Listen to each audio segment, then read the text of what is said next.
सदा सुख धाम हरे,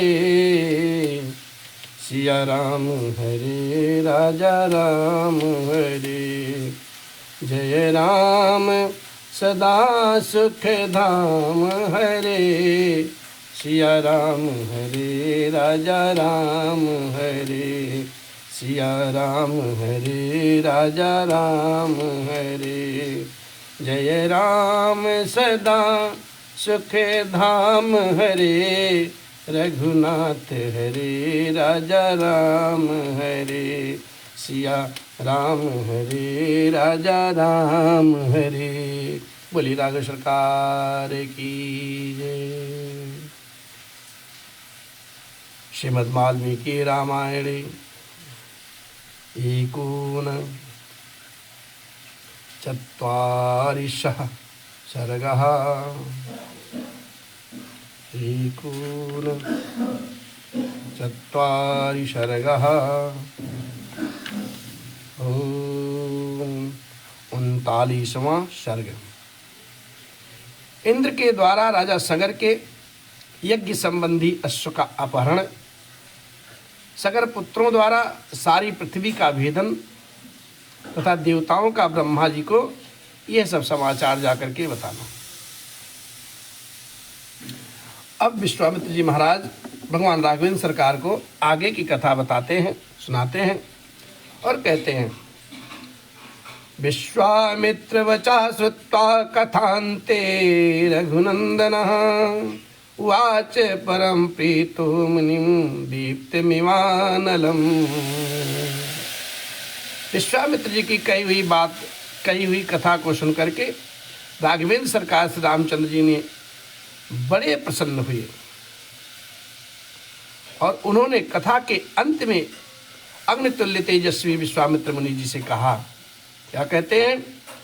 श्रोतुमिच्छामि भद्रं ते विस्तरेण कथामिमां, पूर्वजो मे कथं ब्रह्मन् यज्ञं वे समुपाहरत। हे ब्रह्मन, आपका कल्याण हो। मैं इस कथा को विस्तार पूर्वक के साथ सुनना चाहता हूँ। मेरे पूर्वज महाराज सगर ने किस प्रकार से यज्ञ किया। तस्य वदवचनं श्रुत्वा कौतूहल समन्वितः, विश्वामित्रस्तु काकुतस्थमुवाच प्रसन्न्यु। और उनकी इस बात को सुन करके, श्री रामचंद्र जी की ऐसी बात सुन करके विश्वामित्र जी महाराज को बड़ा कौतूहल हुआ और ये सोच करके कि मैं जो कुछ कहना चाहता हूँ उसी के लिए ये प्रश्न कर रहे हैं। वो जोर जोर से हंस पड़े और हंसते हुए ही उन्होंने अब श्री राम जी से कहा। क्या कहते हैं?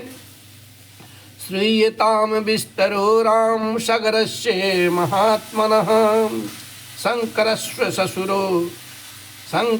सुरो नाम्ना हिमवानिते विश्रुतः, विंध्य पर्वतमासाद्य निरीक्षेते परस्परं, तयोर्मध्ये संभवद यज्ञासा पुरुषोत्तमम्।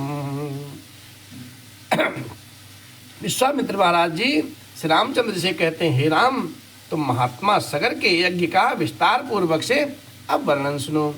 हे पुरुषोत्तम, शंकर जी के ससुर हिमवान नाम से विख्यात पर्वत विंध्याचल तक पहुंचकर तथा विंध्य पर्वत हिमवान तक पहुंचकर दोनों एक दूसरे को देखते हैं।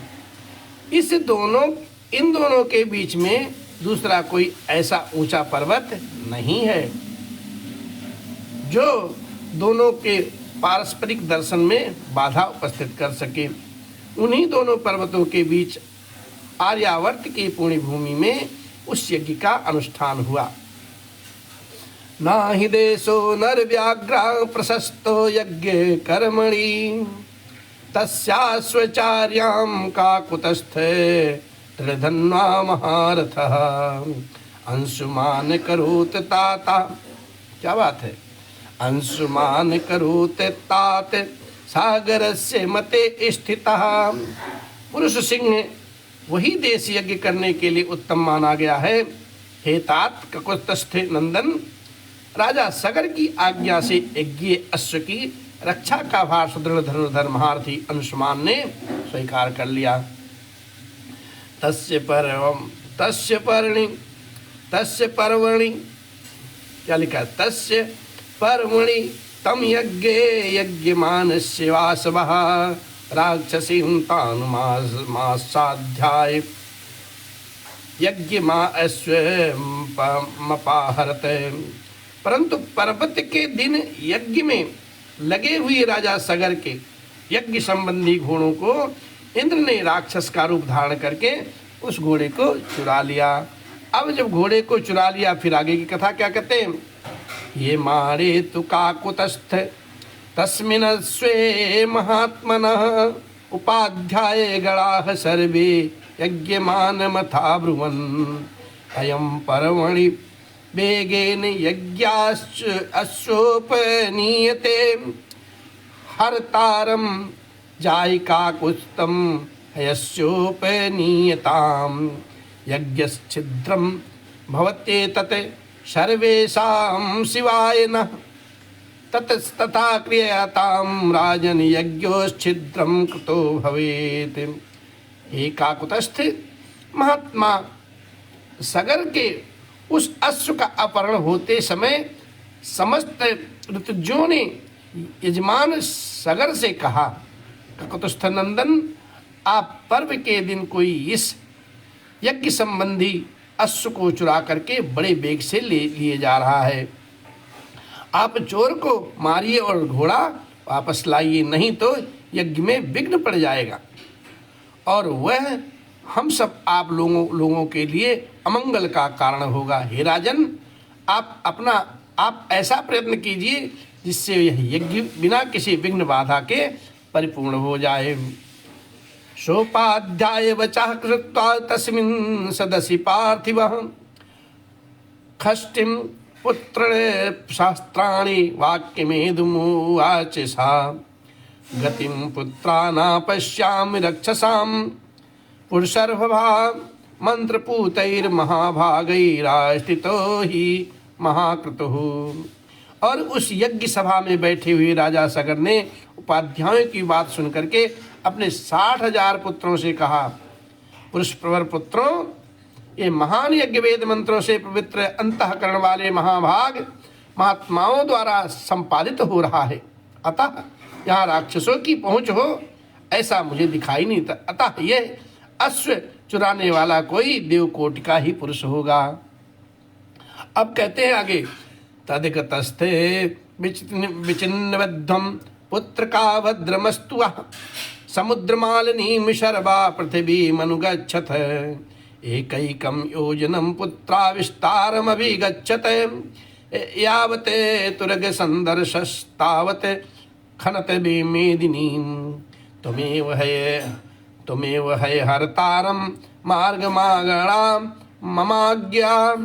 अतः हे पुत्रों, तुम लोग जाओ, घोड़े की खोज करो, तुम्हारा कल्याण हो। समुद्र से घिरी हुई इस सारी पृथ्वी को छान डालो, एक एक योजन विस्तृत भूमि को बांट करके उसका चप्पा चप्पा देख लो, और जब तक घोड़े का पता न लग जाए तब तक मेरी आज्ञा से इस पृथ्वी को खोदते रहो। इस खोदने का एक ही लक्ष्य है, उस अश्व के चोर को ढूंढ कर निकालना। दीक्षिता पौत्र सहिता सोपाध्याय गणस्तोहम यह अस्तास्यामि भद्रम ओ यावते तुरग दर्शनम। और मैं यज्ञ की दीक्षा अब ले चुका हूँ, अतः स्वयं उसे ढूंढने के लिए नहीं जा सकता, इसलिए जब तक उस अश्व का दर्शन न हो तब तक मैं उपाध्यायों और पौत्र अंशुमान के साथ यहीं रहूंगा। ते सर्वे हिष्ट मनसो राजपुत्रा महाबला जगमुर्महीतलम राम पितृवचनाय तंत्रता। हे श्री राम, पिता के आदेश रूपी बंधन से बंध कर वे सभी महाबली राजकुमार मन ही मन हर्ष का अनुभव करने लगे और भूतल पर विचरने लगे। गत्वा तो पृथ्वीं शरबां दृष्ट्वा ते महाबला योजनायां विस्तारमेकैकौ धरणीतलं विविदुः पुरुष व्याघ्रा वज्र स्पर्श समैर भुजई। सारी पृथ्वी का चक्कर लगाने के बाद भी उस अश्व को ना देख करके उन महाबली पुरुष सिंह राजपुत्रों ने प्रत्येक के हिस्से में एक एक योजन भूमि का बंटवारा करके अपनी भुजाओं द्वारा उसे खोदना आरंभ कर दिया। उनकी उन भुजाओं का स्पर्श वज्र के स्पर्श की भांति दुस्सस था। शूलैर सनीने शूलैर निष्कल्पैश्च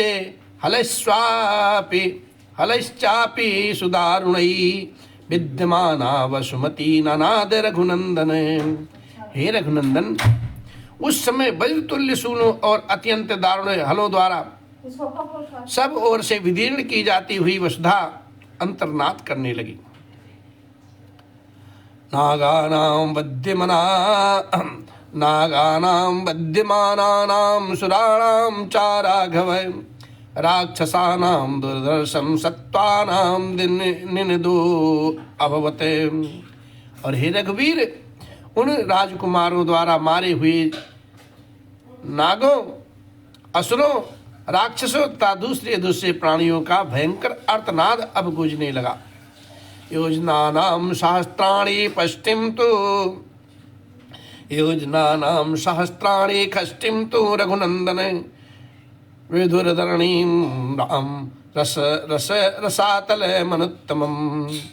और हे रघुनंदन, जो रघुकुल को आनंदित करने वाले राघवेंद्र सरकार से राम, उन्होंने 60,000 योजन की भूमि खोद डाली, मानो वो सर्वोत्तम रसातल का अनुसंधान कर रहे हैं।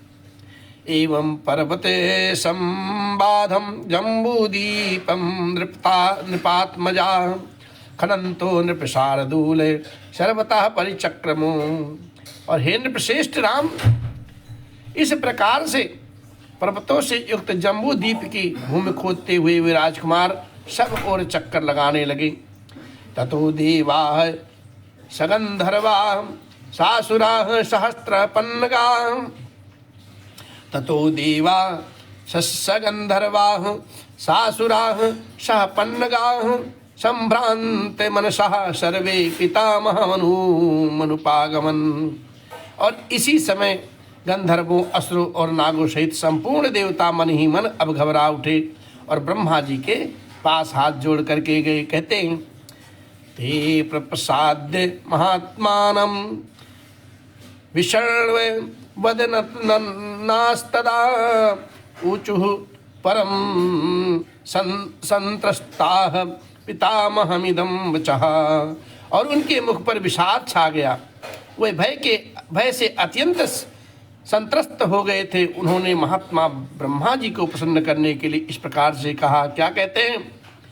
भगवन् पृथ्वी सर्वाख्यन्यते सागरात्मजैः भवश्च महात्मानो वद्यन्ते जलचारिणः। हे भगवान, सागर के पुत्र इस सारी पृथ्वी को खोदे डालते हैं और बहुत से महात्माओं तथा जलचरी जीवों का वध कर रहे हैं। अयम यज्ञहरु अस्माकमनेनाश्रो अपनीयते इति ते सर्वभूतानि हिंसन्ति सागरात्मजाः। ये हमारे यज्ञ में विघ्न डालने वाला है, ये हमारा अश्व चुरा कर ले जाता है, ऐसा कह करके वे सागर के पुत्र समस्त प्राणियों की हिंसा कर रहे हैं। इस प्रकार से आज की ये पावन कथा, जो श्री वाल्मीकि निर्मित आर्ष रामायण आदि महाकाव्य है, इसके अंतर्गत बालकांड में 39वां सर्ग संपन्न हुआ।